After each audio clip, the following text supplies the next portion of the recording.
chị à. Bà nha.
อ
chắc khoảng 1 tháng nữa là được thu hoạch rồi đấy.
Này.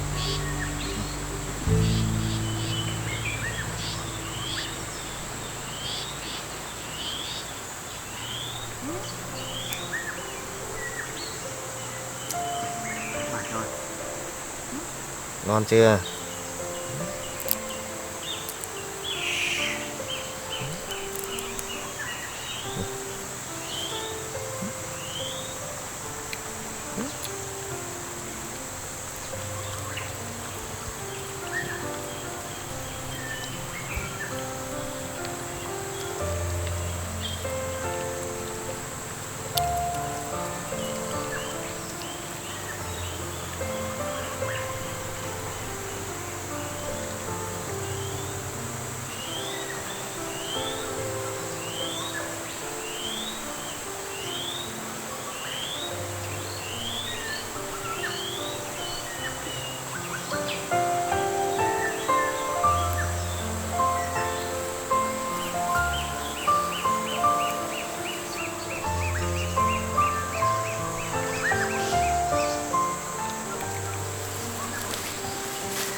Mích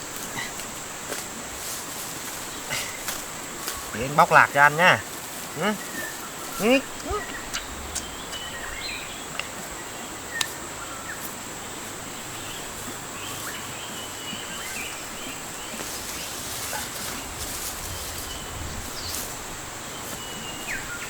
Dụng cái này đầy này.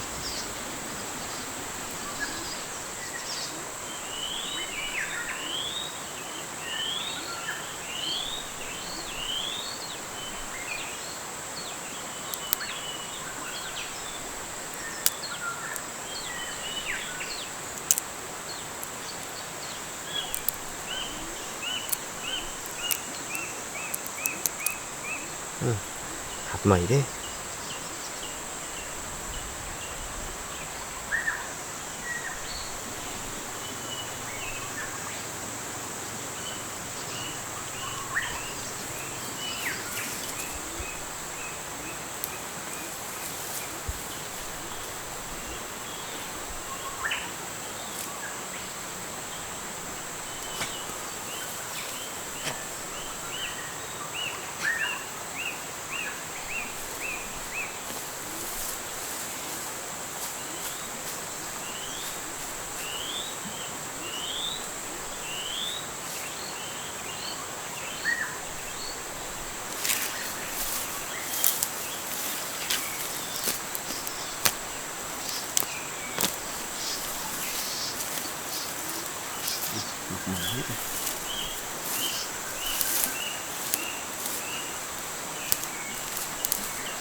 Hết rồi. Đi. Vào đây.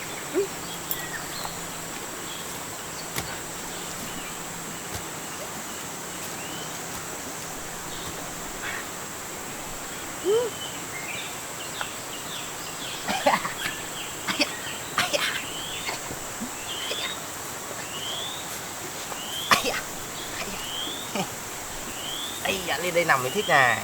Ui, chà chà chà chà. Đấy, nằm đấy. Đấy, nằm đấy. Nằm đây xem anh đập lạc nhá.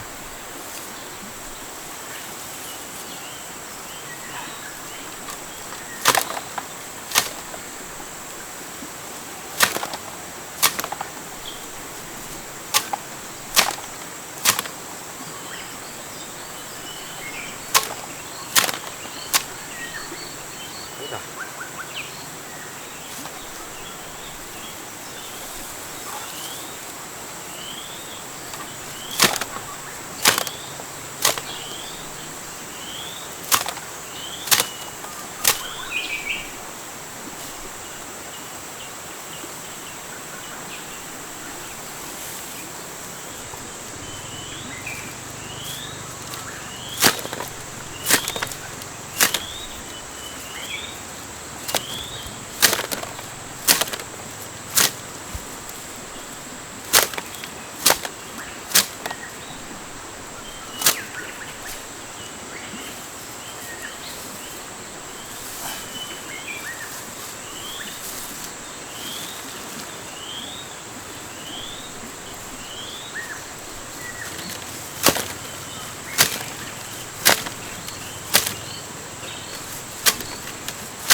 Minh, về đi. Minh.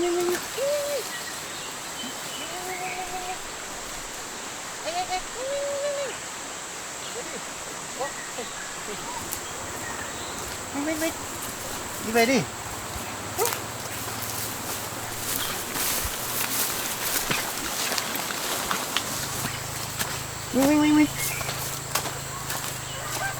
Minh, về đi. Minh.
Cây màu luôn.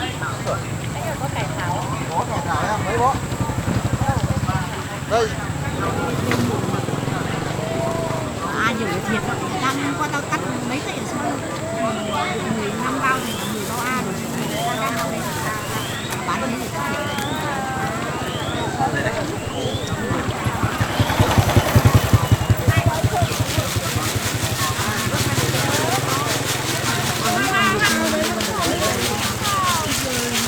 Đấy. Sao không phải ở ngay chẳng có thảo làm gì đâu chứ hóa mà nó còn đúng màu trắng mà đây này cũng làm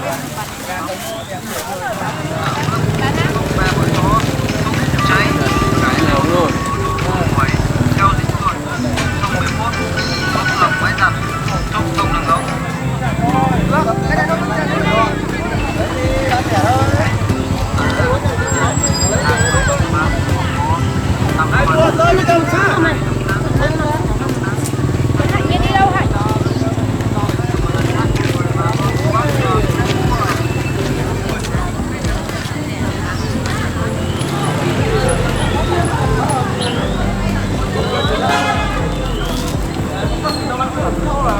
Không một tuần là tôi đi làm cái nước tràn cái đồ đấy về cái đồ đấy là về lâu.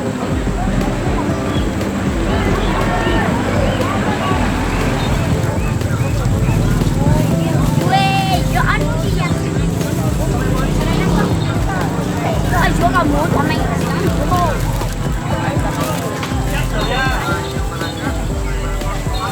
Đúng rồi. Cái đấy không nhớ của đâu.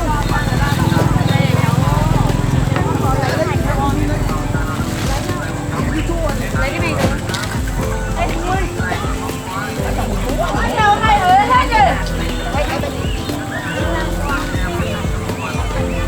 Ăn hết rồi vẫn còn kêu ế. Mày đâu? Bố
gì ạ?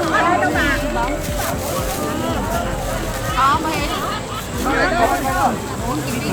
nên như ăn cùng phải phải gần phải nói là ăn cùng nó bé nga gọi nhang bông Nga hù vì làm sống. bánh ở quê các bà làm Cân nữa. Trứng còn 2 cân thôi chị ạ.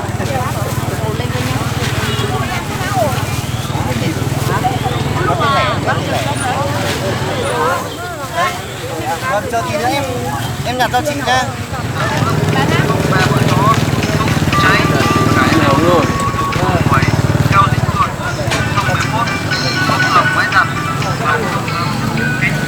Nhất là ông đưa số điện thoại đúng số điện thoại. Đâu thì đâu đó.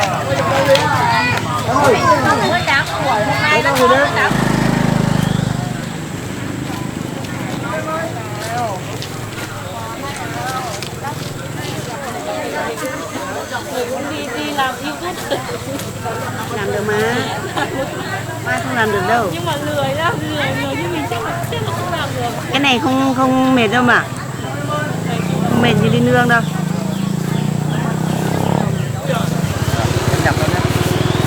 Cái này về thoải mái làm giống. Cân chị cứ nhặt ở đây đi, khi nào được khoảng 1 cân thì em bảo nó cũng nặng. Chị chờ em tí nhá, chị chắc được rồi đấy, để em cân thử xem. Nếu mà thiếu lại mình còn thêm.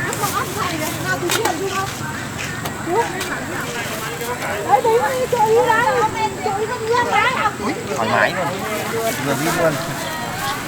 Cảm ơn chị nha. Của chị đây à? Để cân nhá.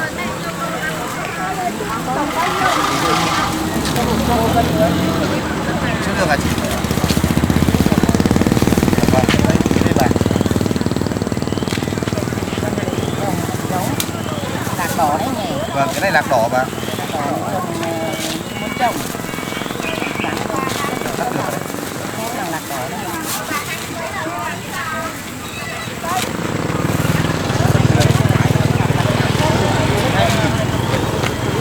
Chị không lấy à?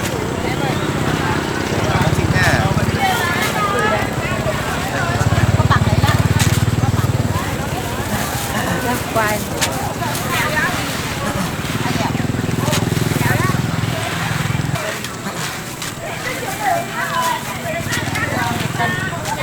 Cái này chưa đường không phải.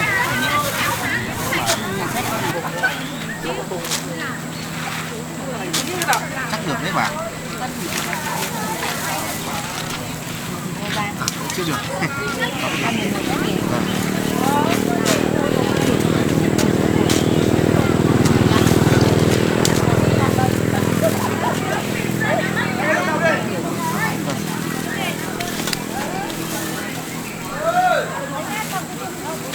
Bà 20.000.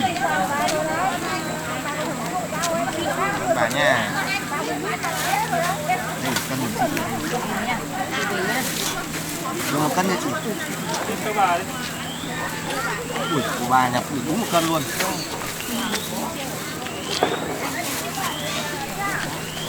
Cảm ơn nha.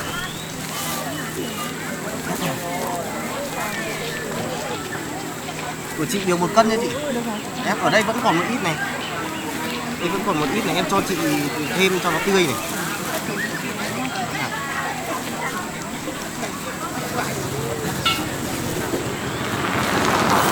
Chị ơi, chúng ta chị ơi. Chị 1 cân chị ạ. 20.000.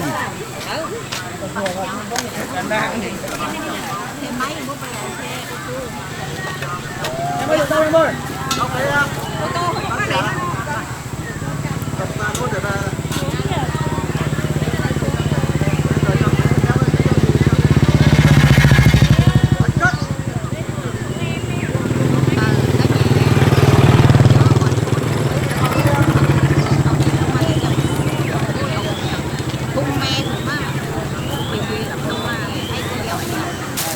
À, tự nhiên đến thấy con của mình cây cái